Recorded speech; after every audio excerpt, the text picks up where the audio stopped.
Press your hand flat against your belly right now. Is it soft and squishy, like a pillow? Or is it firm, tight, and resisting your fingers, almost like a small basketball? If you're over 35 and you're feeling that basketball firmness, I need you to listen closely. That isn't just extra weight. It's visceral fat. This is the deep inflammatory fat that wraps around your liver and organs, and it's a metabolic red flag that your body is stuck in a survival loop.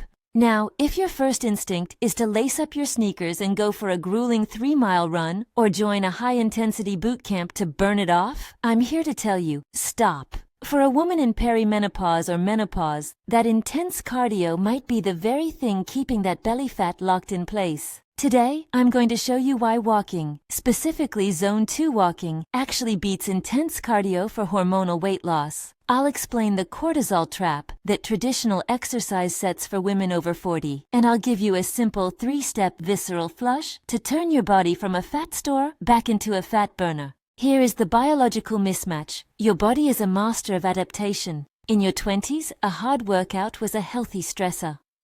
But after 35, as your estrogen shield begins to thin, your body becomes hypersensitive to stress. When you do a high-intensity workout, your body doesn't think fitness, it thinks famine or predator. It spikes your cortisol. And here is the kicker.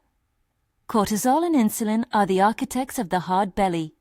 High cortisol tells your liver to dump sugar into your bloodstream for quick energy. If you aren't actually running from a tiger, that sugar has nowhere to go, so insulin shuttles it straight into visceral fat storage. You are literally working out to get wider. This is where the walking revolution comes in. We're talking about Zone 2 cardio. This is the sweet spot of movement where you're walking briskly enough that you can hold a conversation, but you'd rather not sing a song. At this intensity, your body is a fat-burning machine. It uses your stored fat as its primary fuel source without triggering the massive cortisol spike that locks the fat-burning door. To melt that visceral fat, we have to change the metabolic environment. Here is your 3-step protocol to start this week. Step 1. The liquid carb zero policy. Your liver is the gatekeeper of your weight. Liquid sugars, sodas, juices, and alcohol hit the liver like a fire hose. The liver can't process that much energy at once, so it parks it right in your visceral depots. For the next 14 days, stop drinking your calories. Stick to water, sparkling water, or black coffee. This one change gives your liver the immediate breathing room it needs to stop storing and start filtering. Step 2. The Zone 2. Walk to win.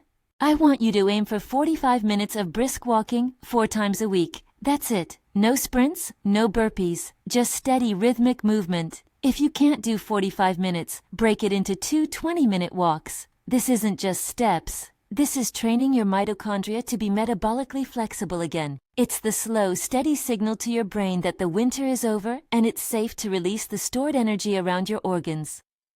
Step 3. The 16-8 liver reset.